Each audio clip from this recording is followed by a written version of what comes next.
अस्सलाम वालेकुम नाज़रीन, मां आहियां सैयद मुनव्वर आलम ऐं तव्हां ॾिसी रहिया आहियो पॉइंट ऑफ ऑर्डर में अॼु असां इंतहाई अहम मसलो जेको पाकिस्तान में हली रहियो आहे ऐं हू आहे इलेक्शन थींदा न थींदा, डिले थींदा, ताख़ीर थींदी ऐं उन जे लाइ जेको अटेम्प्ट कयो वियो आहे, जेका सूरत हाल आहे उन में इलेक्शन कमीशन जो मौक़िफ़ इहो आहे त जेसिताईं तकबंदियूं मुकमल न थींदियूं, छो त सेंसस थियो हो, आदमशुमारी थी हुई ऐं आदमशुमारी खां पोइ तकबंदियूं नए सिरे सां थियणु खपनि।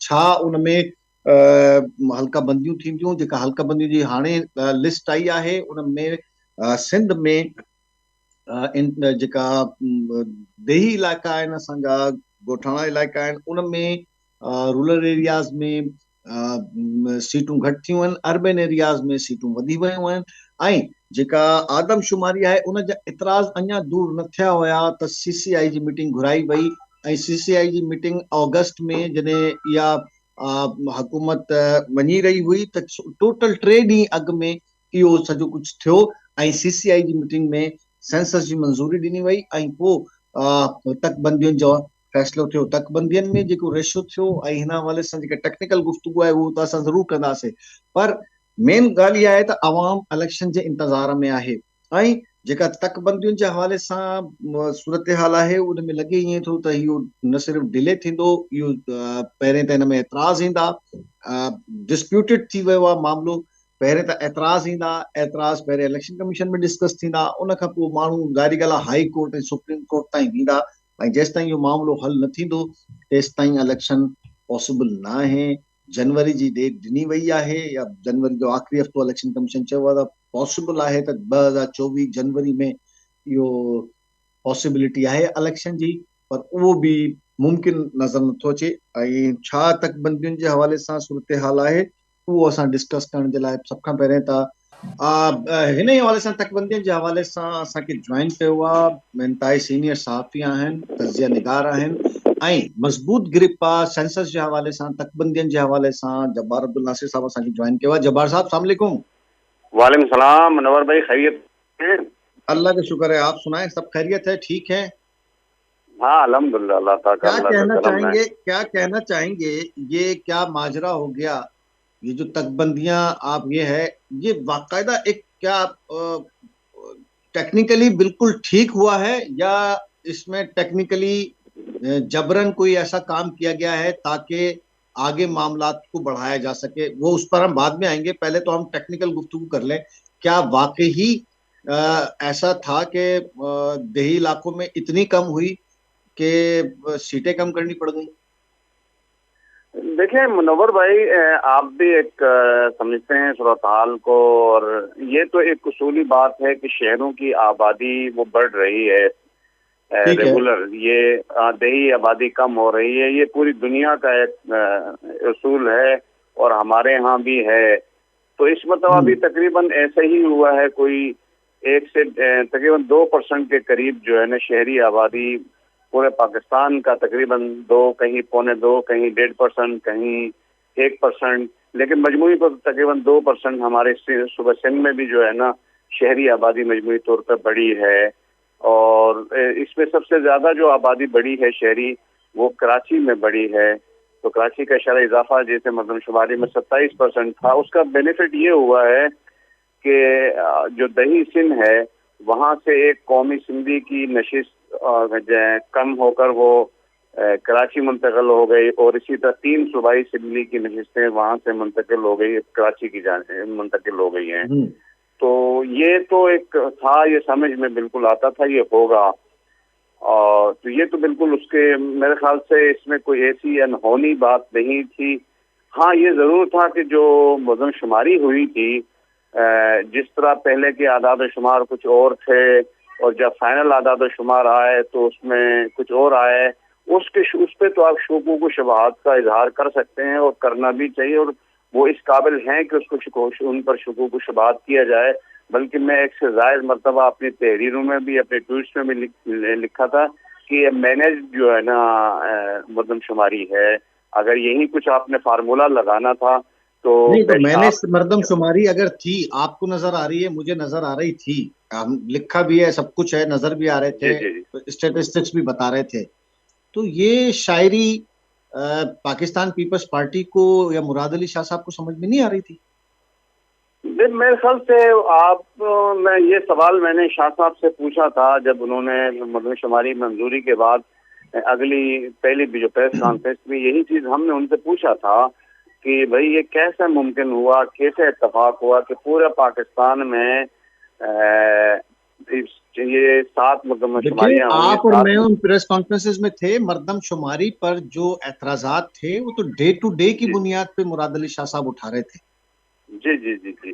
تو یہ آپ دیکھ لیجئے کہ ایک عجیب سا اتفاق یہ تھا کہ یہ پہلی مردم شماری ہے 6 مردم شماریوں میں جس میں صوبوں کا جو کوٹا ہے قومی اسمبلی کا وہ بالکل چینج نہیں ہوا ہے، ورنہ ہمیشہ صوبوں کا کوٹا چینج ہو جاتا ہے، کسی کی سے 1 سیٹ کم ہو جاتی ہے، 2 سیٹیں کم ہو جاتی ہے، کسی کا اضافہ ہو جاتا ہے. یہ اتفاق دیکھیں حسن اتفاق کیسا ہے. اور صرف صوبوں کا معاملہ نہیں ہے، یہ معاملہ اضلاع تک بھی گیا ہے. بہت کم اضلاع ایسے ہیں جہاں پہ کمی پیشی ہوئی ہے، ورنہ اضلاع کا کوٹا بھی وہی رہا جو پہلے تھا. تو صوبوں کا تو چلو لیکن یہ جو سمجھ دیکھیں میں نا اضلاع کی تو دیکھیں، اضلاع کی جو بائیفرکیشن ہے، جو اضلاع کی تقسیم ہے، وہ تو الیکشن کمیشن نے اڑائی دی ہے. اب تو ایک اضلاع کی دوسرے ضلع میں گھس سکتی ہے اور گھس گئی ہیں نشستیں. مطلب اب وہ اضلاع کی جو لائن آف ڈیمارکیشن تھی یا جو حد بندی تھی وہ تو اب اپلیکیبل ہی نہیں ہے اس نئی حلقہ بندیوں میں. یہ پہلے بھی اس کی اجازت تھی، وہ اگر ضرورت ہو تو اضلاع کی حد بندی کو کراس کر سکتے تھے پہلے، لیکن اس مرتبہ ان کو باقاعدہ طور پہ پابند کیا گیا تھا کہ جی آپ 5 سے 10% سے زیادہ جو ہے نا حلقوں کے درمیان، حلقوں میں ووٹوں کا فرق نہیں ہونا چاہیے. لیکن میرے خیال سے یہ چیز انہوں نے نہیں رکھی ہے. ہاں اس سے بھی زیادہ اگر آپ کو بہت زیادہ ضرورت پڑی تو آپ اس کی وضاحت کریں گے. مثال آپ کو دے رہا ہوں کہ کے پی کے میں ایک باجوڑ کا جو حلقہ ہے تقریباً وہ 13 لاکھ افراد پر مشتمل ہے قومی اسمبلی کا، لیکن چترال کا جو حلقہ ہے وہ 5.5 لاکھ پر مشتمل ہے. ایک ہی صوبہ ہے دونوں پہ، ایک حلقہ قومی اسمبلی کا ہے وہ ساڑھے 13 لاکھ پہ ہے، ایک 13 لاکھ پہ ہے، ایک 5.5 لاکھ پر ہے. تو وہاں ایک جواز بن سکتا تھا کہ چترال بالکل کٹا ہوا ہے قدرتی طور پر، ایک الگ تھلگ ایریا ہے تہذیبی حساب سے، ہر لحاظ سے وہاں ایک ممکن بن سکتا تھا. جی جی. نہیں تو اتنی جب یہ ساری چیزیں بھانپ لی تھی پاکستان پیپلز پارٹی نے، اور تو اتنی متنازعہ سینسس کی کیوں منظوری دی؟ اور جب ان کو یہ بھی پتا تھا کہ 90 دن میں اب الیکشن نہیں ہوں گے تو پھر کیوں منظوری دی؟ کیا مطلب کیا سمجھتے ہیں آپ؟ نہیں، میں سمجھتا ہوں کہ یہ دیکھیں سب کو پتا تھا کہ جب مردم شماری آپ نے منظور کی اس کے بعد پھر آپ کی منظوری کے بعد اگر آپ 90 دن کے الیکشن کا مطالبہ کر رہے ہیں تو میں سمجھتا ہوں یہ لوگوں کو دھوکہ دینے کا مترادف ہے. یہ جب آپ کو مجھے اور آپ ایک عام سا طالب علم بھی جو تھوڑا بہت جو واقف ہے وہ بھی سمجھتا ہے کہ جب آپ ایک مطلب منظوری دے دیتے ہیں تو پھر اس کے بعد الیکشن جو ہے نا بغیر نئی حلقہ بندی کے ممکن ہی نہیں ہے، چاہے آپ ایک جی. تو یہ ان کی میرے خیال سے بلاول صاحب نے یہ گاڑی پہ چڑھ کے پورے پاکستان میں تقریریں کرتے پھر رہے ہیں، جو اتنا پیسہ خرچ ہو گیا پارٹی کا، تو پارٹی تو خود منظوری دے کے آئی ہے وہاں پہ کہ 90 دن میں الیکشن نہیں کراؤ. جی. یہ ان کا بے وزن بات ہے، صرف لوگوں کو تسلی دینے والی بات ہے، بے وزن بات ہے، اس میں وزن نہیں ہے. قانونی طور پر بھی وزن نہیں ہے، آئینی طور پر بھی وزن نہیں ہے، قواعد و ضوابط کے لحاظ سے بھی وزن نہیں ہے، اور اخلاقی طور پہ اخلاقی طور پہ بھی نہیں ہے، قانونی طور پہ بھی نہیں ہے. بالکل آپ ٹھیک بات کر رہے ہیں. یہ تو ایک بس بیانیہ بنانے کی کوشش ہے جو کہ بیکار ہے عوام کی 90 دن کے لیے. اب یہ ہے کہ اس میں یہ بتائیں کہ ٹیکنیکلی کتنے دنوں میں اعتراضات ہوں گے، اور آپ سمجھتے ہیں یہ اعتراضات اب لمبے ہو جائیں گے، ہائی کورٹ میں بھی جائیں گے، سپریم کورٹ تک یہ اعتراضات جائیں گے حلقہ بندیوں کے حوالے سے؟ میرے خیال سے جو میں نے ابھی تک، میں اس کو پڑھ بھی رہا ہوں ابھی مزید، لیکن ابھی تک جو میں نے پڑھا ہے 2-3 جگہ کے سوا باقی، میرے خیال سے 2-3 اضلاع کے سوا باقی جگہ تقریباً حلقے وہی پرانے رہے ہیں 19-20 کے ساتھ، علاقے تھوڑا سا وہ 19-20 ہوئے، باقی وہی رہے ہیں. تو مجھے اندازہ ہے کہ اس میں اعتراضات اتنے زیادہ نہیں آئیں گے. ہاں ایک بہت بڑا اپسیٹ ہوا ہے وہ میں سمجھتا ہوں، میں نے آج اپنا ٹویٹ بھی کیا ہے کہ دانستہ جو ہے نا اپسیٹ کر دیا گیا ہے سانگڑ میں. یہ سانگڑ کے ساتھ ایک بہت بڑی زیادتی ہوگی. جو آپ نے خود ایک فارمولہ بنایا تھا، اس فارمولے کے مطابق شکارپور کی جو سیٹ تھی وہ کم ہوتی تھی. شکارپور کا 1.52 کا وہ تھا تو، اور سانگڑ کی جو سیٹ تھی وہ بنتی تھی 2.53 پہ. تو جو کراچی سیٹ منتقل ہو گئی تھی وہ اب منتقل ہو جاتی اس کی شکارپور والی. تو انہوں نے کیا کیا، اب وہاں پہ آپ کو پتا ہے کہ حال ہی میں کچھ خاندان شامل ہوئے ہیں ایک جماعت میں. تو انہوں نے مجھے بظاہر یہ میرے ذاتی ایک تجزیہ ہے، اس میں کوئی وہ ہے، مجھے لگ یہ رہا ہے اکوموڈیٹ کرنے کے لیے انہوں نے جیکب آباد، کشمور اور شکارپور کو ملا کر انہوں نے 4 سیٹیں کریٹ کر دی، جس سے یہ ہوا کہ ان کا تینوں کا جو شکارپور کا اضافی کوٹا، ایک سیٹ سے ہٹ کر اضافی کوٹا، کشمور کا ایک سیٹ سے ہٹ کر جو اضافی کوٹا اور جیکب آباد کا اضافی کوٹا مل گیا. تو پھر ایک اس کا جو کوٹا بن گیا، نئی جو اضافی سیٹ ہے چوتھی سیٹ، وہ اس کا سانگڑ سے کوٹا بڑھ گیا. تو اس طرح سانگڑ کے ساتھ میرے خیال سے سانگڑ کے ساتھ زیادتی ہوئی ہے، اور سانگڑ کے لوگوں کو چاہیے اس پہ جا کر جو ہے نا.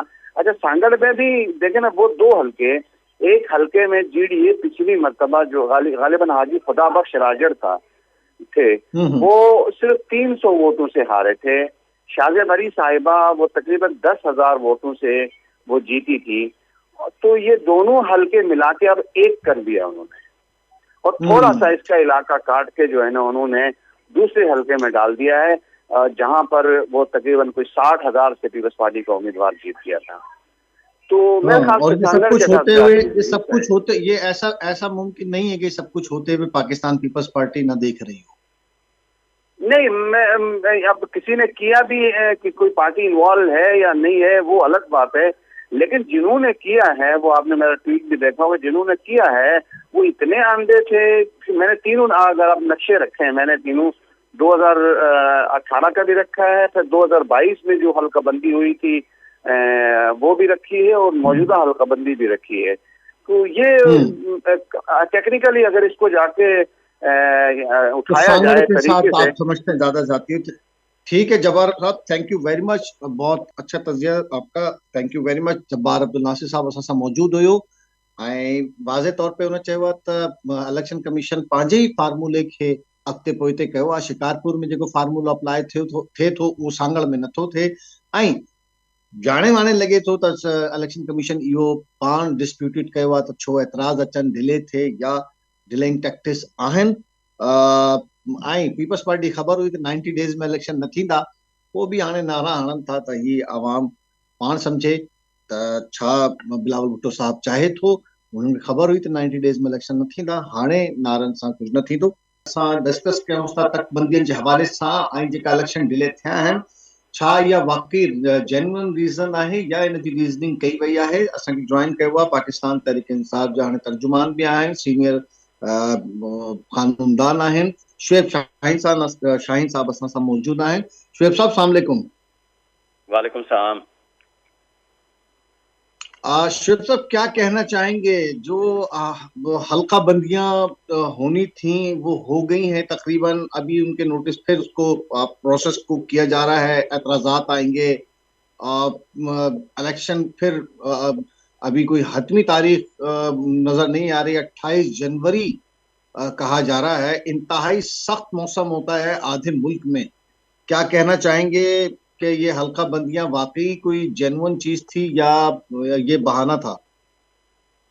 देखें, अगर आप इनके पीडीएम की सारी जमातें पीपल्स पार्टी समेत अगर इनके बयानात आप उठा लें तो ये पिछला पूरे 6, 7, 8 महीने यानी अगस्त के पहले हफ्ते तक ये मुस्तकिल ये कहते रहे कि पुरानी मर्दमशुमारी पे इलेक्शन होगा, क्योंकि अगर हमने नई मर्दमशुमारी पे किया तो इलेक्शन का इल्तवा का खतरा है.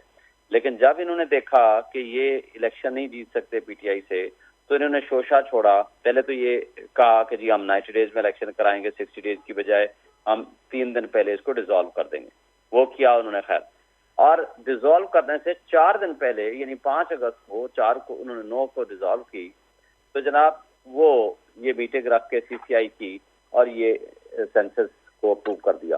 اب سی سی آئی کی جو کمپوزیشن ہے وہ اٹ سیلف انکانسٹیٹیوشنل ہے، اس میں 2 وزرائے اعلیٰ، تقریباً 17 کروڑ آبادی ہے جس کی، پنجاب اور کے پی کی، وہ وزرائے اعلیٰ ہیں ہی غیر آئینی، وہ تو ویسے بھی کیئر ٹیکر کو اختیار یہ نہیں ہے، لیکن اگر وہ اختیار ہو بھی تو وہ تو پالیسی ڈیسیژنز لے ہی نہیں سکتے، کیونکہ وہ 3 مہینے کے بعد تو ان کا ویسے ہی ویلیڈیٹی ختم ہو گئی ہے۔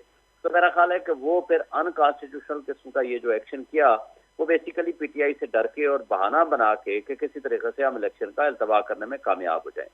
دیکھیں اگر سیٹوں کی ترمیم و تبدیلی تو تب ہوتی ہے کہ جب کانسٹیٹیوشن میں امینڈمنٹ ہوگی، کانسٹیٹیوشن تو امینڈ ہو ہی نہیں رہا، جب کانسٹیٹیوشن ہی امینڈ نہیں کر سکتے کیونکہ آپ کے پاس تو اکثری وہ ہے ہی نہیں، 2/3 میجورٹی ہونی چاہیے اور اس کے لیے اسمبلی ہونی چاہیے، سینٹ ہونا چاہیے، نیشنل اسمبلی ہے نہیں، تو یہ سارا ڈرامہ رچایا گیا الیکشن کا التوا کرنے کے لیے، اور وہ الیکشن کا التوا کرنے میں ایک لحاظ سے سارے یہ پارٹیاں مل کے کامیاب ہو گئے ہیں، اور یہ دوغلاپن ہے۔ کچھ پارٹی یہ کہتی ہیں کہ جی ہم تو چاہتے ہیں 90 دن میں الیکشن ہو، لیکن 140 دن میں 120 دن میں ہو جائے تو بھی کوئی بات نہیں۔ بھائی یہ کیا بات ہوئی؟ جب آئین کہتا ہے 90 ڈیز کا الیکشن، 90 ڈیز میں الیکشن کرائیں۔ یہ سارے خود کہتے تھے کہ نہیں، کہ ہم پرانی مردم شماری پہ کریں گے، اور نئی مردم شماری کا بھی شوشہ چھوڑا گیا ہے، اور پچھلے سال کمپلیٹ یہ حلقہ بندیاں ہوئیں، اس میں آبجیکشنز آئے، اس میں کورٹ پروسیڈنگز ہوئیں، اور ہائی کورٹوں نے بھی وہ فیصلے کچھ کیے، کچھ واپس نہیں، اس کو جان بوجھ کے آپ دیکھیں نا، تین مرتبہ ایکسٹینشن دی گئی، 4 مرتبہ۔ جی جی، جان کے لمبا کیا گیا نا، جان کے لمبا کیا گیا، اور اس لیے کیا گیا تاکہ الیکشن کے قریب آ کر کے ہمارے پاس بہانہ مل جائے اور ہم اس بہانے کے ذریعے ہم اس پروسیس سے اپنے آپ کو آؤٹ کر لیں۔ اچھا، یہ جو اب یہ جو صورتحال ہے، اس میں جو نئے چیف جسٹس ہیں وہ کس جگہ نظر آ رہے ہیں؟ نہ حلقہ بندیوں کے حوالے سے کوئی بات ہے، نہ الیکشن کے حوالے سے کوئی بات ہے، نہ 2 صوبوں میں کیئر ٹیکر حکومت پر کوئی کوشچن مارک ہے۔ اب اگر اس میں ایک اور قانونی پہلو بھی ہے، اگر پاکستان تحریک انصاف اس چیزوں پر اعتراض اٹھاتی ہے تو پھر سماعتیں ہوں گی، پھر وہ معاملہ لمبا ہو جائے گا۔ دیکھیں میں یہ سمجھتا ہوں کہ یہ الیکشن کمیشن کے حوالے سے تو یہ پٹیشن آ چکی ہے، سپریم کورٹ بار ایسوسیشن نے بھی پٹیشن فائل کر دی اور پی ٹی آئی نے بھی کر دی ہے کہ 90 ڈیز میں الیکشن ہوں، اور جو سی سی آئی کی کمپوزیشن تھی وہ انلیگل اینڈ انکانسٹیٹیوشنل تھی، اور یہ اس لیے الیکشن کا التوا کسی صورت ہو ہی نہیں سکتا۔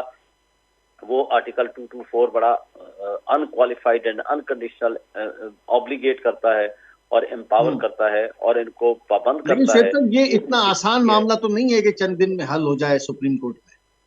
دیکھیں سپریم کورٹ بہرحال کیس تو لگائے، جلدی فیصلہ کرے، جلدی لگے گا تو فیصلہ ہوگا نا۔ اگر وہ 90 دن کا ٹائم باؤنڈ ہے نا، کہ اگر وہ لگے ہی نہ، فیصلہ بھی نہ آئے، تو پھر ہم کیا تصور کریں؟ پھر جنوری میں بھی نہیں کرائیں گے، پھر فروری میں نہیں کرائیں گے، پھر 2 سال بعد نہ کرائیں۔ انہوں نے خوشی سے اس الیکشن کے پروسیس کو ایکسیپٹ نہیں کرنا، الیکشن میں نہیں جانا، کوئی نہ کوئی یہ بہانے ڈیلے کریں گے۔ ہاں اگر مجبوری میں کرنا پڑا تو شاید یہ کریں۔ آپ دیکھتے نہیں ہیں کہ پی ٹی آئی کے سارے لیڈروں کو، ورکرز کو اس طرح اٹھایا ہوا ہے، اب تو عدالتوں میں بھی پیش نہیں کرتے۔ پہلے تو 15 دفعہ عدالتیں ضمانت دے دیتی تھی، پھر گرفتار کر لیتے تھے، کسی مقدمے میں تو ہوتے تھے۔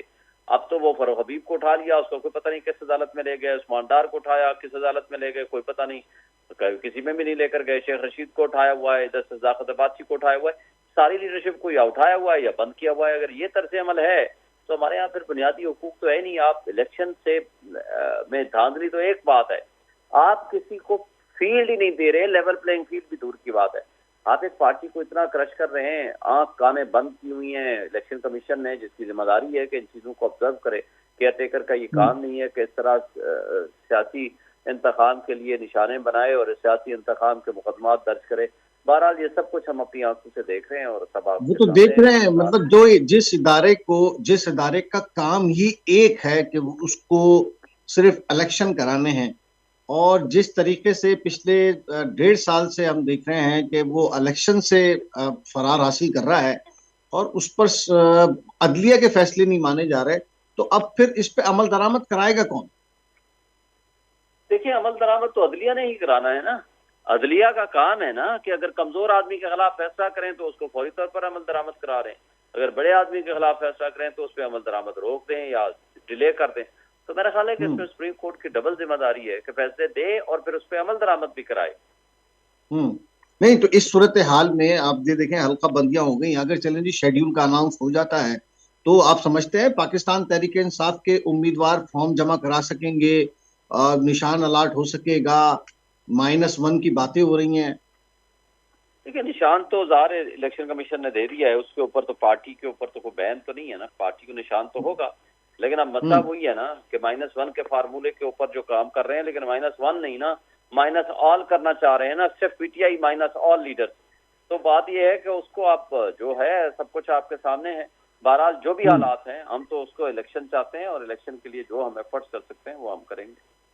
तो आप चीफ जस्टिस ऑफ पाकिस्तान से क्या कहना चाहेंगे? क्योंकि वैसे तो बहुत हर चीज लाइव हो रही है, बहुत तेजी के साथ नजर आ रहा है, लेकिन जो मेन मसला है, जो जो पूरे पाकिस्तान का मसला है, इलेक्शन, उसकी तरफ अब तक कोई तवज्जो नजर नहीं आई है जस्टिस काजी फाइजी साहब। चीफ जस्टिस ऑफ पाकिस्तान के पास बहुत सारे चैलेंजेस हैं। नंबर 1 ये है कि आइन और कानून की जो मुअत्तली हो चुकी है प्रैक्टिकली, उसको बहाल किया जाए, लोगों के बुनियादी हुकूक बहाल किए जाएं। वो तो बहुत आसान है, वो तो बहुत आसान है, वो तो बहुत आसान है। आईजी इस्लामाबाद और आईजी पंजाब जो है उनको बुलाए, सामने खड़ा करे। मेरे ख्याल से तो अगर ऐसा मसला है 10 मिनट का भी मामला नहीं है, रिट बहाल हो जाएगी। बिल्कुल ऐसे ही, बिल्कुल ऐसे ही। तो ये क्यों नहीं बुलाया जा रहा? क्या मजबूरियां हैं? चलें चलें, अल्लाह करे इंशाल्लाह चीजें आ जाएंगी, ठीक हो जाएगा। थैंक यू सर, बहुत शुक्रिया, थैंक यू शुएब शाहीन साहब, असां सां मौजूद हुयो।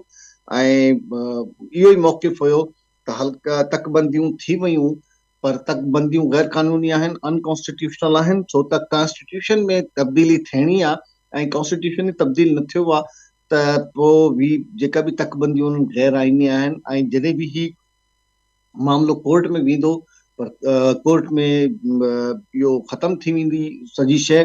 ऐं इन ई डिलेइंग टैक्टिस जे करे, छो त ज़ाहिरी ॻाल्हि आहे मामलो कोर्ट में वेंदो ऐं कोर्ट में डिले थींदो सॼो मामलो, त उन ई करे त डिले थींदो त इलेक्शन डिले थी वेंदा। त हिन करे ई इहो सॼो मामलो आहे ऐं इलेक्शन कराइण जे मूड में न आहिनि ऐं न इलेक्शन ईअं ई डिले थी सघे थो। हिते वठूं था शॉर्ट ब्रेक खां पोइ इहो टॉपिक कंटिन्यू कंदासीं। वेलकम बैक नाज़रीन, प्रोग्राम में तव्हांखे ॿीहर भलीकार चऊं था ऐं असां डिस्कस कयूं था तकबंदियुनि जे हवाले सां। जेका तकबंदियूं थियूं आहिनि उन में घणा एतिराज़ अचनि था, ख़ासि तौर ते सिंध जे हवाले सां जेकी सूरत हाल साम्हूं आई आहे, त ओवरऑल जेका अर्बन ऐं रूरल जो डिफरेंस आहे उहो अगेन साम्हूं अची वियो आहे। ऐं उन में छा मौक़िफ़ आहे मुख़्तलिफ़ जमातुनि जो? असांखे ज्वाइन कयो आहे हसनैन मिर्ज़ा साहब, अॻूं मेंबर सूबाई असेंबली बि आहिनि, जीडीए जा अॻवान आहिनि। हसन मिर्ज़ा साहब, अस्सलाम वालेकुम। वालेकुम अस्सलाम। हसन साहब, छा चवंदो त ही जेका तकबंदियूं थियूं आहिनि उन खां तव्हां केतिरो तव्हां सेटिस्फाई आहियो या इहा अगेन को हद थी वियो आहे सिंध वारनि सां? बिस्मिल्लाह रहमान रहीम।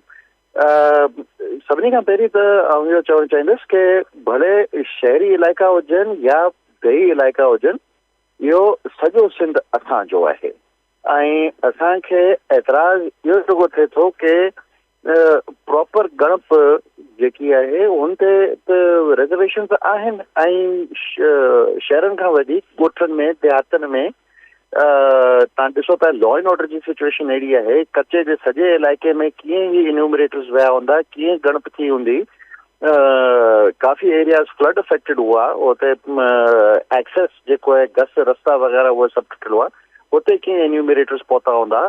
पंहिंजो थर जो बेल्ट आहे या तव्हां ॾिसो हीअ सीट हिकिड़ी खैरपुर में ऐं सांगड़ में घटि कई आहे, जेको डेजर्ट एरिया आहे, अछड़े थर जो एरिया आहे, उते यकीनन ईअं थी सघे थो कि इन्यूमरेटर जे न पहुचण जे करे उते आबादी जेतिरी आहे हुन खां घटि शो कई वई आहे। हाणे इहो हिन में वरी थोरो सियासी पहलू इहो अची थो वञे कि इन्यूमरेटर्स त सभु हुआ मुलाज़िम सिंध गवर्नमेंट जा ऐं इहो हिकिड़ो अजीब इतफ़ाक़ आहे कि सीटूं हुते घटि थियूं आहिनि जिते रवायती तौर ते पाकिस्तान पीपल्स पार्टी हाराईंदी आई आहे। तव्हांखे ख़बर आहे कि पीर साहब पागारे जो वॾो सियासी होल्ड आहे डिस्ट्रिक्ट खैरपुर में बि ऐं डिस्ट्रिक्ट सांगड़ में, ऐं इहो हिकिड़ो अजीब इतफ़ाक़ आहे कि उहो ई ज़िला आहिनि जिते हल्का घटि थिया आहिनि।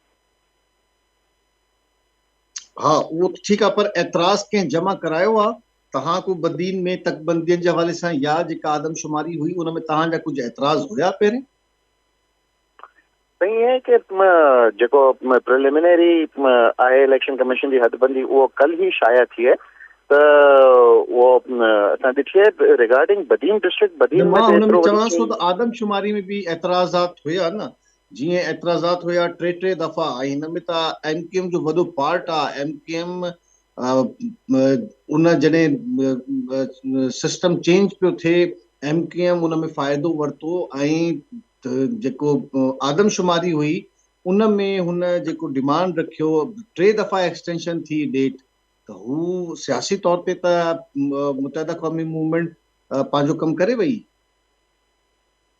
मजमूई तौर ते जेका एतिराज़ात आहिनि उहो मां बयानु करे चुकियो आहियां कि रूरल एरियाज़ में ख़ासि तौर ते उहो एक्सेस जेके उहा लिमिटेड हुई, क्लाइमेटिक रीज़न्स बि आहिनि, लॉ एंड ऑर्डर जी सिचुएशन बि आहे, ऐं शायदि पॉलिटिकल रीज़न जे करे उहो स्पेसिफिक कॉन्स्टिट्यूएंसीज़ में बि पॉपुलेशन डिस्प्रोपोर्शनेटली घटि शो कई वई, जंहिंजे रिज़ल्ट में उहा हल्का ख़तम थी विया। न तव्हां सम्झो था त ही जेको हिकु हफ़्तो अॻु वञण खां पहिरीं जेको सॼो कुझु थियो आहे, इहो डिलेइंग टैक्टिस हुई इलेक्शन जी, छो त हाणे एतिराज़ात बि थींदा, पोइ माण्हू सुप्रीम कोर्ट ताईं वेंदा हिन में, तव्हां सम्झो था त ही इलेक्शन डिलेइंग टैक्टिस आहे, या छो त कॉन्स्टिट्यूशनल अमेंडमेंट बि न थी ऐं उहो अप्रूव थी वई, पोइ हल्का तकबंदियूं शुरू थी वयूं, छा था सम्झो तव्हां? सियासी तस्दियो हिन में छा आहे? सियासी हवाले सां इहो चवणु चाहींदुसि, ऐं पाकिस्तान पीपुल्स पार्टी खे गुज़ारिश करणु चाहींदुसि कि माण्हुनि खे इलेक्टोरेट खे बेवकूफ़ न सम्झे ऐं विकेट ते ॿिन्ही पासनि जे खेॾण जी कोशिश न करे। हिकिड़ो त जीअं 90 डेज़ वारो 90 ॾींहंनि जो अॼुकल्ह वरी पीपुल्स पार्टी वावेलो उथारण जी कोशिश करे थी पई कि 90 ॾींहंनि में इलेक्शन थियणु घुरिजे। जे अगरि हिन ते तव्हां पाबंद हो त जीअं तव्हां हीअ अर्ज़ु कयो आहे कि आख़िरी ॾींहं ते CCI मीटिंग घुराइण ऐं हुन में CM सिंध मुराद अली शाह साहब अगरि हू पंहिंजी हामी न ॾियनि हा त पोइ यकीनन पोइ अहिड़ो को जवाब न हुजे जो 90 ॾींहंनि खां वधीक डिले थिए इलेक्शन। ॿी ॻाल्हि हिन ते अचो त हिकिड़ो ॿियो इशू आहे मुनवर साहब, ऐं तव्हांजे नाज़रीन जी पॉइंट खयो आहे त मुराद अली शाह साहब पाकिस्तान पीपल्स पार्टी जो CM हुयो, तव्हां 90 डेज़ में तव्हांखे ख़बर हुई त ही अप्रूवल ॾियण खां पोइ 90 डे में इलेक्शन न थींदा, पोइ त 90 डेज़ जो नारो ई ख़तम थी वियो। एग्ज़ैक्टली, बिल्कुलु। त उहो ई विकेट जे ॿई पासे खेॾण जी कोशिश रहंदी आहे पीपल्स पार्टी जी। ॿियो ऐं इशू हिकिड़ो तव्हांजे नाज़रीन जे होशगुज़ार करणु चाहींदुसि कि अगरि तव्हां प्रिलिमिनरी सेंसस रिज़ल्ट ऐं जेकी अप्रूव थिए हुन में अगरि तव्हां ॾिसो त सिंध जा 5 डिविजन्स आहिनि बाशमूल कराची, मगर ॿिन्ही फिगर्स खे कंपेयर कयो त फ़क़ति कराची आहे जंहिंजी आबादी वधी आहे, बाक़ी 4 डिविजन्स जेका आहिनि उहो घटि थिया आहिनि। हाणे उहो सही आहे या ग़लति आहे या कंहिंजो पॉलिटिकल इन्फ्लुएंस उहो हुन ते अचूं था, बट पहिरीं त मूंखे इहो ॿुधायो कि ॻणप करण वारा भी त मातहत पाकिस्तान पीपुल्स पार्टी जी सिंध गवर्नमेंट जा इनूमरेटर्स हुआ न। इहो सेंसस ऑफिस वटि पंहिंजो को ह्यूमन रिसोर्स त कोन्हे, उहो अमलो त वरी बि सिंध गवर्नमेंट खां थी वठे। त ही अगरि को अहिड़ी का साज़िश थी आहे, अगरि को किथे को पॉपुलेशन मिसकाउंट थी आहे या कंहिंखे छॾियो वियो आहे, ॻणप खां ॿाहिरि छॾियो वियो आहे, त हुन में पीपुल्स पार्टी जी अगरि बदनीयती कोन्हे त नाअहली त ज़रूर आहे। ऐं पोइ जेका जॾहिं एतिराज़ात हुया त पोइ तव्हां अप्रूवल छो ॾिनी, इहो बि त सेम मसलो उहो ई उते थो अचे। मेन ॻाल्हि इहा आहे त वाकई हिन मूं इलेक्शन तव्हांखे लॻनि था त डिले थी वेंदा तकबंदियुनि जे सिलसिले में? हाणे जेको हिननि पंहिंजे हथ सां एॾो वॾो ही आइनी कानूनी बहरान क्रिएट करे छॾियो आहे त हाणे त यकीनन कुझु टाइम लॻंदो। आइन हिन में वाज़े आहे कि हिकिड़ी दफ़ा CCI नोटिफाई करे थी छॾे नई सेंसस, त हुनजे नई तकबंदी जे सॼी प्रोसेस कंप्लीट करण खां पोइ इलेक्शन थी सघे थी। हाणे तव्हां ॾिसंदव यकीनन हिन ते एतिराज़ ईंदा, कई रुगो सिंध जो मसइलो कोन्हे, रुगो सिंध में इलेक्शन बि कोन्हे कराइणी, सॼे पाकिस्तान जी तकबंदी रिव्यू थींदी। पंजाब में, बलूचिस्तान में, KPK में यकीनन सवे एतिराज़ात उथंदा ऐं वेंदा सुप्रीम कोर्ट ताईं वेंदा। जेसीं ताईं इहो कानूनी मसइला सभु हिकिड़े पासे नथा थियनि तेसीं ताईं इलेक्शन शेड्यूल नथो अची सघे, इलेक्शन प्रोसेस नथी शुरू थी सघे। तव्हां सम्झो था त पोइ ही जेको सॼो कमु आहे हिन में जेका हुकूमती जमातूं हुयूं हू मुलविस आहिनि त डिले इलेक्शन थींदो, जेका केयर टेकर आहिनि हू मज़ो कंदा, उन्हनि वटि डिसीशन पावर कोन्हे, हू डिसीशन कनि था जेका अॻिते हली वॉइड थी वेंदा, नल एंड वॉइड थी वेंदा, छो त केयर टेकर जीअं वेठा आहिनि, ख़ासि तौर ते केपी पंजाब में त पहिरें खां वेठा आहिनि, ऐं पोइ हीअ जेका हुकूमत आई आहे तव्हां सम्झो था इंतिहाई अहम सूरत हाल जेका मईशत जी आहे उहा दावा कनि था अलाए छा छा, त तव्हांखे लॻे थो मुल्क ट्रैक ते अची वेंदो? ॾिसो, आउं सम्झां थो कि अॼु पाकिस्तान जो वधि में वधि मसइलो जेको आहे उहो आहे असांजी मुआशी बदहाली जो, गुरबत जो जेको आलम आहे, बुख बदहाली जो जेको आलम आहे, उहो इंतिहाई हिकिड़ी तशवीशनाक सूरत हाल हिकिड़ी पैदा थियल आहे, ऐं हुनखे पहिरीं तरजीह ते पाण खे एड्रेस करणो पवंदो, ऐं हुनखे एड्रेस करण जो सॼे पाकिस्तान जी मईशत जो इंजन आहे सिंध। उहो पंहिंजे एनर्जी रिजर्व्स हुजनि, उहो गैस जा रिजर्व ज़ख़ीरा हुजनि, या थर में कोयले जा ज़ख़ीरा हुजनि, या असांजूं बंदरगाहूं हुजनि, पोर्ट कासिम जूं, केपीटी जूं, कराची जो इकोनॉमिक फाइनेंशियल हब छो न हुजे, उहो जेसीं ताईं सिंध इंजन पंहिंजो कमु कोन कंदो तेसीं ताईं पाकिस्तान जी मईशत नथी हली सघे। ऐं जीअं जॾहिं आर्मी चीफ हींअर जेको आया हुआ कराची ऐं लीडिंग बिजनेसमैन सां मुलाक़ात थी, हुते राइटली उहा पॉइंटेशन थी कि हर इदारे में, हर महकमे में त करप्शन जा पंहिंजा सिस्टम ठहियल आहिनि। 15 सालनि जी हुकूमत में को हुकुमरानी त थी कोन्हे, रुगो करप्शन थी आहे, करप्शन जी बाज़ार गरम थी आहे। सो जेसीं ताईं उहो शयूं एड्रेस कोन थियूं थियनि, गुड गवर्नेंस सॼी दुनिया जी ख़बर हुई, पाकिस्तान जी मईशत आज़ाद नथी थी सघे।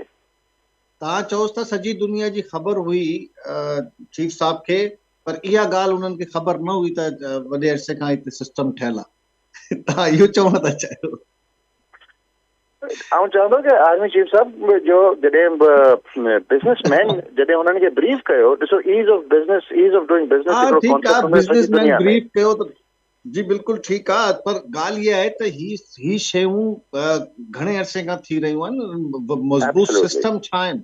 मज़बूत सिस्टम हलाया वेंदा आहिनि, माना ईअं हलाया आहिनि माण्हुनि, ऐं हले थो, अञा हले थो, कहिड़ी शइ घटि थी आहे, छा घटि थियो आहे, हिन नोटिस खां पोइ बि कहिड़ो फ़र्क़ु पियो आहे? तव्हां ऑफिस में वञो, को कंहिं क़िस्म जे कमीशन में का फ़र्क़ु आयो आहे? तव्हां चओ था मुनव्वर साहब, इहो तव्हां बिल्कुलु सही था चओ, ऐं इहो इंतिहाई तशवीशनाक सूरत हाल आहे कि पाकिस्तान जे आला उहिदे ते वेठल अफ़सरान या माण्हुनि इदारनि जे नोटिस वठण जे बावजूद भी अहिड़ी का ख़ातिर ख़्वाह बहितरी अञा ताईं हिन निगरान हुकूमत खे 3 हफ़्ता 4 हफ़्ता थिया आहिनि, हिन में को बि ख़ातिर ख़्वाह बहितरी या आसानी सिंध वासियुनि लाइ, पाकिस्तान वासियुनि लाइ, असांजे मुआशी निज़ाम लाइ, असांजे हुकुमरानी जे निज़ाम में का ख़ातिर ख़्वाह बहितरी अञा ताईं पाण कोन ॾिठी आहे। पूरी उम्मीद आहियूं कि इंशाअल्लाह अॻियां कुझु बहितरी ईंदी, पर हाली फ़िलहाल इहा तशवीशनाक सूरत हाल आहे।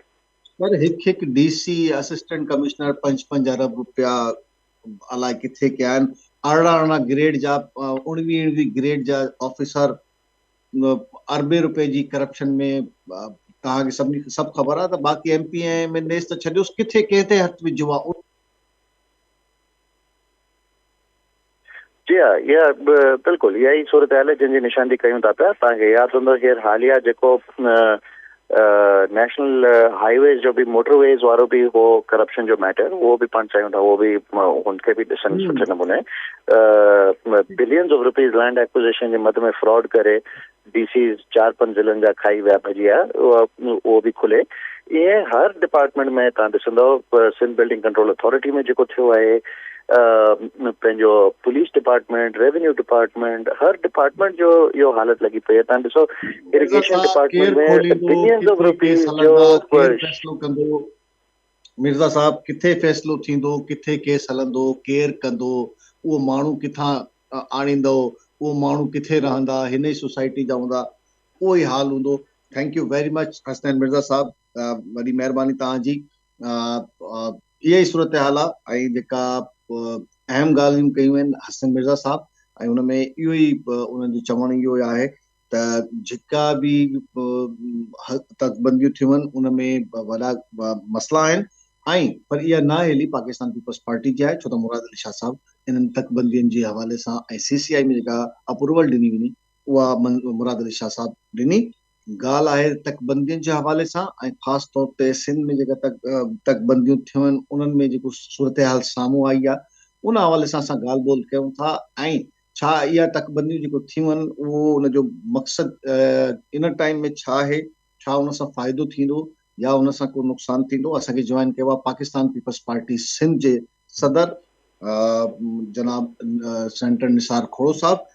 खोड़ो साहब सलाम अलैकुम। जी वालेकुम सलाम। जेका तकबंदियूं थियूं आहिनि ऐं हिन में छा पाकिस्तान पीपल्स पार्टी जो मौक़िफ़ आहे, छा पाकिस्तान पीपल्स पार्टी एतराज़ दाख़िल कंदी ऐं जेको सांगड़ या खैरपुर या शिकारपुर में थियो आहे उन हवाले सां तव्हां मुतमइन आहियो या जेका हल्का बंदियूं थियूं आहिनि या तकबंदियूं थियूं आहिनि उन में तव्हां मुतमइन आहियो पाकिस्तान पीपल्स पार्टी? एतराज़ असांजो बिल्कुलु जाइज़ हूंदो। ठीकु आहे। छाकाणि त इन लिहाज़ खां इन टिनि ज़िलनि में सीटुनि जी कमी थी आहे ऐं उहे शहरनि खे सीटूं मिलियूं आहिनि। ठीकु आहे। मुंहिंजो एतराज़ जाइज़ आहे त इहा नाइंसाफ़ी थी आहे। इहा नाइंसाफ़ी बि इन नमूने सां थी आहे त मर्दमशुमारी जेका त 5 सालनि खां अॻु में 5 सालनि खां पोइ थियणी न हुई उहा थी त सही, लेकिन उन मर्दमशुमारीअ जे लाइ 2 दफ़ा एक्सटेंशन ॾिनी वई, उहा मख़सूस इलाइक़नि जे लाइ। उनजो टाइम त पूरो थियो हिकिड़ो, पर उन खां पोइ 2 दफ़ा ऐलान थियो एक्सटेंशन जो। एक्सटेंशन में मख़सूस इलाइक़नि जे लाइ उन्हनि एक्सटेंशन ॾिनी। असां उन वक़्तु आवाज़ उथारियोसीं त हीउ कहिड़ो इंसाफ़ आहे, जेकॾहिं एक्सटेंशन करणी आहे त सॼी सिंध जे लाइ कयो, सॼे पाकिस्तान जे लाइ कयो। मख़सूस इलाइक़नि जे लाइ निशानदेही छो? असां वटि बि कोहिस्तान इलाइक़ो आहे, असां वटि बि थर आहे, असां वटि बि ॾुरां ॻोठ आहिनि, उते थी सघे थो न थी सघिया हुजनि ऑफिसर। असां इन जे करे चयोसीं एक्सटेंशन जेका थी सॼी सिंध जे लाइ थियणु खपे, न कि शहरी इलाइक़नि जे लाइ सिर्फ़ु। हाणे उहा असांजी ॻाल्हि न मञी वई ऐं शहरी इलाइक़नि में थी ऐं हिकिड़े ॾींहं में 50 लख माण्हू वधिया। हाणे 50 लख माण्हू हिकिड़े ॾींहं में कीअं था वधनि? हिकिड़ी ॻाल्हि त इहा आहे। ऐं उन खां पोइ पंहिंजी जाइ ते हली council of common trustee meeting थी। मीटिंग में असीं मर्दमशुमारी खे चलो पास कयोसीं, अप्रूव कयोसीं त भाई ठीकु आहे, चलो इलेक्शन थियणी आहे, तंहिंजे करे असां हाणे वेही जेकॾहिं गोड़ कयूं साईं न खपे या हीअं खपे या हूअं खपे, मतां एतिरी आसानी सां छो पास कयो? एॾो वॾो मसलो हुयो। मुंहिंजो जवाबु पहिरियों ॿुधी वञो, जवाबु मुंहिंजो पहिरियों ॿुधी वञो, पोइ तव्हां इहो चओ त एॾी आसानी सां आहे, कहिड़ी डिफिकल्टी सां। आसानी पहिरीं ॻाल्हि कान्हे। 2018 जी जेका इलेक्शन थी सा बि आरज़ी लिस्ट ते थी, आरज़ी कंट्रोवर्शियल लिस्ट ते थी, जंहिं ते असांजो एतिराज़ हुयो। पर सभिनी पॉलिटिकल पार्टीज़ वेही चयो त साईं असांखे इलेक्शन थियणी आहे, तंहिंजे करे 1 टाइम लीव ॾियो त भली हिन आरज़ी लिस्ट ते इलेक्शन थी वञे। वरी उन खां पोइ हाणे 23 में ॿी इलेक्शन जे लिहाज़ खां हाणे पिया ताना बाना पिया हलनि त जेके निगरान हुकूमतुनि खे 8-10 महीननि खां हलनि। हिते बि साईं जेका वफ़ाक़ में निगरान हुकूमत उनजी बि अञा इलेक्शन जी तारीख़ न थी। इलेक्शन खे अलाए देरि करण जे लिहाज़ खां असां मुनासिब सम्झो त असां हिनखे गैर मुतनज़ा करार ॾियूं ऐं असां चयोसीं त ठीकु आहे जेका थी आहे मर्दमशुमारी असांखे क़बूल आहे, इलेक्शन असांखे खपे। ऐं प्राइम मिनिस्टर साहब शहबाज शरीफ़ साहब तस्दी ॾियारे चयो त हा साईं इलेक्शन पंहिंजे पूरे टाइम ते थींदी। हाणे हिन लिहाज़ खां असां इहा ॻाल्हि कईसीं ऐं उन ते क़बूल था कयूं। सभिनी खे ख़बर आहे त असां अप्रूव कयो आहे, असां यस चई आहे, त पोइ हुन में लिकाइण जी का ॻाल्हि कान्हे। ठीकु सर। रही ॻाल्हि त टक जेके थिया आहिनि, जेके टक थिया उनमें असां सां वरी कुझु हिन इलेक्शन कमीशन फ़ैसिलो करायो त असां बॉर्डर बि जेकॾहिं क्रॉस करिणो पए कंहिं ज़िले जो त असां उहो क्रॉस करे सघंदासीं। कंहिं ज़िले जी वधीक आबादी आहे त हुनखे ॿिए ज़िले जे एरिया सां मिलाए तक ठाहे सघे थो। हुननि इहो कानून ठाहियो, पंहिंजो कानून ठारायो, चाहे शहरी इलाइक़ो हुजे या ॻोठाणो इलाइक़ो हुजे, उन में बॉर्डर जी बाउंड्री वारी शर्त जेका आहे असां ख़तमु करे छॾी आहिनि ऐं चयो त तव्हां क्रॉस बॉर्डर बि वञी कॉन्स्टिट्यूएंसी ठाहे सघूं था। जॾहिं क्रॉस बॉर्डर ठाहिणी हुई ॻाल्हि ऐं जॾहिं सीटूं वधणियूं बि न हुयूं त पोइ असांजो एतिराज़ हूंदो त तव्हां असांजे अंदरूनी इलाइक़नि जा ॻोठाणे इलाइक़नि जूं सीटूं छो घटायूं। इहो ॻाल्हि असांजो एतिराज़ ज़रूरु हूंदो। अच्छा हूंदो त सही, पर ही जेका बि फ्रेमवर्क हुयो इहो अंडरस्टैंड करण वारो इहो जेको बि इक्वेशन हुई पहिरें त तव्हां जेका एतिराज़ दाख़िल कया हुया सेंसस ते उहो बि इंटरटेन न थिया ऐं असांखे यादि आहे त सेनेटर ताज हैदर साहब ऐं ॿिया अॻवान जेका हुया हिकिड़ी कमेटी हुई, उन्हनि जेका सेंसस ते एतिराज़ात उथारिया, उहो जॾहिं अप्रूव न थिया त पोइ मुराद अली शाह साहब छो अप्रूवल ॾिनी? मां तव्हांखे छा चयो त इलेक्शन मथां हुई, इलेक्शन मथां आहे ऐं इलेक्शन वधीक ज़रूरी आहे। पॉलिटिकल पार्टीज़ शहर में बि हूंदियूं आहिनि त ॻोठाणनि इलाइक़नि में बि हूंदियूं आहिनि, ऐं पीपुल्स पार्टी खे फ़ख़ुर आहे त उहो हरंद आहे मौजूदु, ठीकु आहे। ऐं असां इन लिहाज़ खां इलेक्शन खे डिले करण जा सबब न पिया बणिजणु चाहियूं, असां न पिया बणिजणु चाहियूं त इलेक्शन डिले थिए।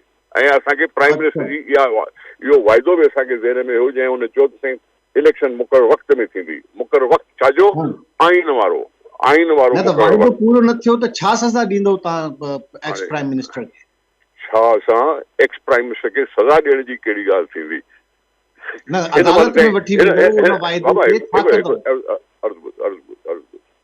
हिन महिल ताईं पंजाब में इलेक्शन न थी, केपीअ में इलेक्शन डिले कराई। मुंहिंजो जवाबु ॿुधो, मुंहिंजो जवाबु ॿुधो, मुंहिंजो जवाबु ॿुधो न यार, ईअं न पंहिंजी रोक पोक जो मूं ते, पर मुंहिंजो पहिरीं जवाबु ॿुधो। ॻाल्हि इहा आहे त असां उन 90 ॾींहंनि वारी इलेक्शन जेका 14 मई ते थियणी हुई, कोर्ट जे ऑर्डर सां असां उते पंहिंजा उम्मीदवार पिण बीहारे छॾिया हुआ, ॿियनि पार्टियुनि न बीहारिया। असां उन वक़्तु बि 14 मई ते बि इलेक्शन करण लाइ भरपूर तयारी में हुयासीं। खटूं आहे या हारायूं आहे अलॻि इशू आहे। सुप्रीम कोर्ट पंहिंजे ग़लति फ़ैसिले तहत पाकिस्तान खे फासायो। सुप्रीम कोर्ट सिर्फ़ु पंजाब जी ॻाल्हि कई ऐं केपी जी ॻाल्हि कई ई कोन। इलेक्शन कमीशन वञी हुनखे चई आहे त पैसा बि कोन था मिलनि, सिक्योरिटी बि कोन्हे, तंहिंजे करे इलेक्शन कराए नथा सघूं। पीपुल्स पार्टी जो ॾोह न आहे इहो। पीपुल्स पार्टी उन ॾींहुं उन में पंहिंजा उम्मीदवार बीहारे चुकी हुई, नॉमिनेशन पेपर भरिजी चुका हुया, ऐं उन खां पोइ इलेक्शन न थी। 8 महीना थिया न थी आहे। हाणे जॾहिं अहिड़े क़िस्म जा मिसाल हुया असांजे साम्हूं, सियासी ॻाल्हियूं आहिनि न, ही सियासी नारेबाज़ी आहे न। वज़ीर दाख़िला, इंटीरियर मिनिस्टर सनाउल्लाह, राणा सनाउल्लाह चए थो मूं वटि सिक्योरिटी कोन्हे, मां सिक्योरिटी नथो ॾेई सघां। हुकूमत में हुयो असल, तव्हां कीअं चई सघो था त राणा सनाउल्लाह जा तव्हां ज़िम्मेवार न आहियो? जी छा था चओ? पाकिस्तान पीपल्स पार्टी ज़िम्मेवार हुई न इंटीरियर मिनिस्टर जी, डिफेंस मिनिस्टर जी, जंहिं सिक्योरिटी प्रोवाइड न की। फाइनेंस मिनिस्टर जी ज़िम्मेवार हुई न सर। उहो सवाल प्राइम मिनिस्टर खां हुजणु खपे। प्राइम मिनिस्टर छो? पाकिस्तान पीपल्स पार्टी हुकूमत में हुई, छो पाकिस्तान पीपल्स पार्टी ने पार्टनर हूंदासीं, हुकूमत असांजो कोन हूंदो, प्राइम मिनिस्टर कंदो आहे सॼी मीटिंग। हुकूमत जो सरबराह प्राइम मिनिस्टर हूंदो आहे। तव्हां छॾे वञो हा न हुकूमत, त भई असां इलेक्शन तव्हां नथा करायो। तव्हां ॻाल्हि हितां शुरू करे किथे ॿिए हंधि वञी पहुचाई न। जमहूरियत जी मूंखे ख़बर आहे, जमहूरियत जे लाइ असांजी ॻाल्हि ते तव्हां खां सर्टिफिकेट कीअं वठां मां यार? 90 डेज़ में इलेक्शन हाणे तव्हां डिमांड सवाल जेको कयो थी मुंहिंजो हुनजो जवाबु ॿुधंदे या पंहिंजी ॻाल्हि कंदे? सवाल हुयो तक बंदियुनि जो, मां हुन ते तव्हांखे पंहिंजी राय ॾिनी। राय ॾियण खां पोइ तव्हां अवाम जो कमु आहे त हुनखे क़बूल थो करे या नथो क़बूल करे, उहो तव्हां छॾियोसि। उहा ॻाल्हि असां नथा कयूं। असां इहो ॻाल्हि कयूं मुराद अली शाह साहब अप्रूवल जे लाइ वञे पियो त पाकिस्तान पीपल्स पार्टी जी मर्ज़ी सां वञे पियो न। उनखे मां चयो न त असां अप्रूवल ॾिनीसीं। अप्रूवल ॾिनीसीं त हिनखे मुतनाज़ा न बणायूं, मुतनाज़ा बणाए ऐं ॻाल्हि खे अञा रोले में न विझूं। मां त चयो न इहो।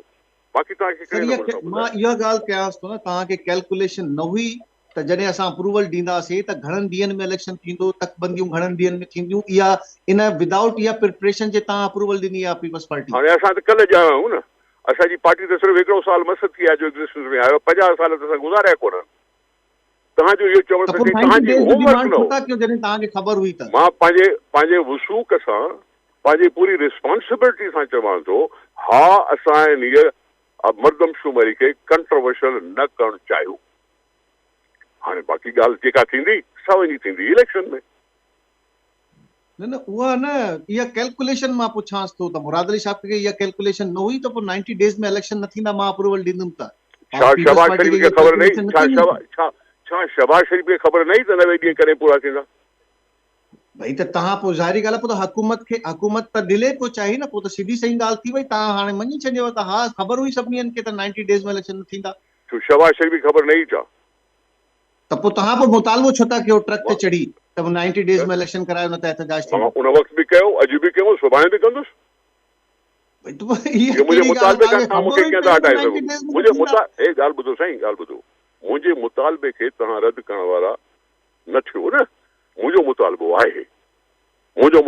आहे त 90 ॾींहंनि में थी सघे पियो। जॾहिं टक वधनि ई कोन पिया त इन खॾे वॾे खफ़े में पवण जी ज़रूरत कहिड़ी? जॾहिं असांजी 2018 जी इलेक्शन आरज़ी लिस्ट ते थी सघे थी त हाणे छो न पई थी सघे? इहा ॻाल्हि न कयो। अप्रूवल छो ॾिनी मुराद अली शाह? पोइ जी न अप्रूवल छो ॾिनी? सीसीआई में हिकिड़ो सीएम डिनाई करे अप्रूव ई न जॾहिं कया। चीफ मिनिस्टर वञे थो, जॾहिं चीफ मिनिस्टर वेंदो आहे त पंहिंजी पूरी पार्टीअ जी मज़दूरीअ सां वेंदो आहे। असीं आज़ाद हुकूमत न हुयासीं, असां पार्टी जी हुकूमत आहियूं। असां चयो त हिनखे गैर मुतनाज़ा न कयो वञे जीअं इलेक्शन में फॾो न थिए ऐं जल्दी थी वञनि। अच्छा ठीकु आहे सर, असां सम्झी वियासीं। तव्हां जेको चवणु चाहियो था उहो ज़ाहिरी ॻाल्हि आहे। हाणे आवाम फ़ैसिलो इंशाल्लाह ज़रूर कंदी। फैसलो त अवाम खे करणो आहे न बाबा, फैसलो बिल्कुलु बिल्कुलु आख़िर में उहो सम्झी विया आहिनि त भई हर शइ क्लियर आहे। असां बि उन्हनि खे सोचराईंदासीं, तव्हां बि भली उन्हनि खे सोचरायो, पर इहो कंदो फैसलो अवाम, न तूं न मां, न तव्हां न मां। Thank you very much Nisar Khuhro साहब, thank you very much. Nisar Khuhro साहब पाकिस्तान पीपल्स पार्टी जो मौक़िफ़ बयानु करे पियो ऐं इंतिहाई मासूमियत सां निसार खोड़ो साहब चयो आहे त असांखे ख़बर हुई पर असां मुतनाज़ा न पिया करणु चाहियूं तकबंदियुनि खे ऐं सेंसस खे, इन करे अप्रूवल ॾिनी। पर असांखे ख़बर हुई त 90 डेज़ में इलेक्शन न थींदा ऐं हाणे जेको मुतालबो आहे 90 डेज़ में इलेक्शन जो, उहो असांजो मुतालबो रहंदो। ऐं ॻाल्हि बहरहाल तव्हां नाज़रीन पाण फ़ैसिलो कंदा त छा निसार साहब चवणु चाहे पियो, छा मसइलो आहे। हिते प्रोग्राम पंहिंजी पुॼाणी ते पहुतो, पंहिंजी फीडबैक ज़रूरु ॾिजो हिन प्रोग्राम जे हवाले सां, पॉइंट ऑफ ऑर्डर जे हवाले सां। तव्हां पंहिंजा मसइला ॿुधायो, पॉइंट ऑफ ऑर्डर में असां उथारींदासीं। ख़ुदा हाफ़िज़।